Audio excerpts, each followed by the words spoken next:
Hey guys, so I'm back with another update on the Leticia Stauch trial. I did listen to all the phone calls that have been released between Al and Leticia Stauch. And shout out to Criminality, the Criminality channel, which I love, but they had posted all the phone calls. So thank you guys for doing that. So I listened to all the calls, and I just have a few takeaways that I thought I would share if you don't have time to listen to all of them. I just wanted to kind of talk on the highlights. So there was I think 5 or 6 calls that I listened to that were released in the trial. So the first thing that stood out to me was Leticia asked for immunity when she was talking to Al. And I think that obviously is kind of a red flag there. Why is she asking for immunity if she didn't do anything wrong?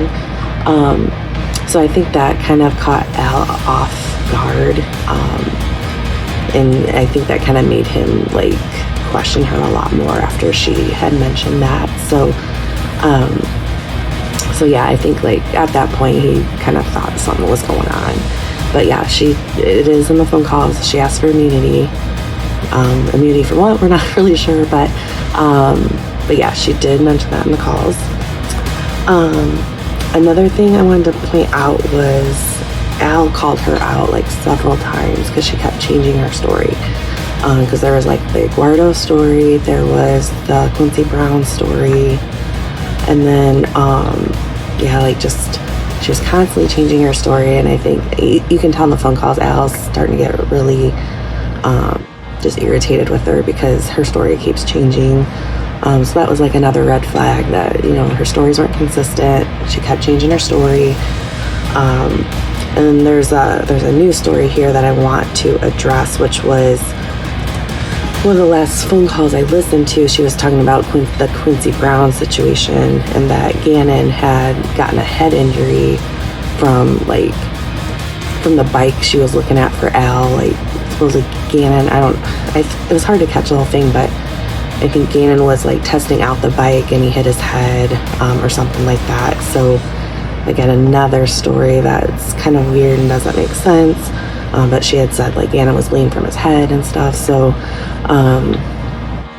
yeah, just really strange. So that was something that came out in the calls too.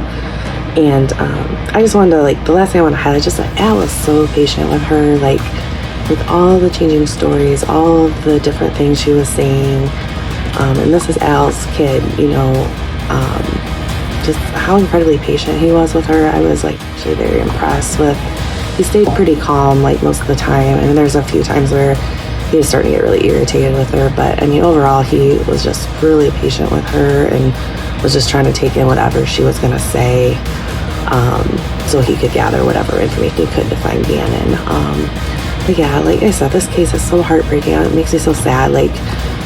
Gannon reminds me a lot of my son's really into Mario and Sonic, Gannon was, and yeah, it's so heartbreaking to find what he went through. But yeah, just kind of from all the phone calls, like I said, definitely check out Criminality's channel. They had posted all of the calls. Some of them are longer, but there's a couple that weren't, they were under 10 minutes. So yeah, if you have the time, definitely check them out. And so yeah, I really appreciate her for posting those so I could listen to those. But yeah, so that's kind of what my takeaway so far, just from the calls between Al and Leticia.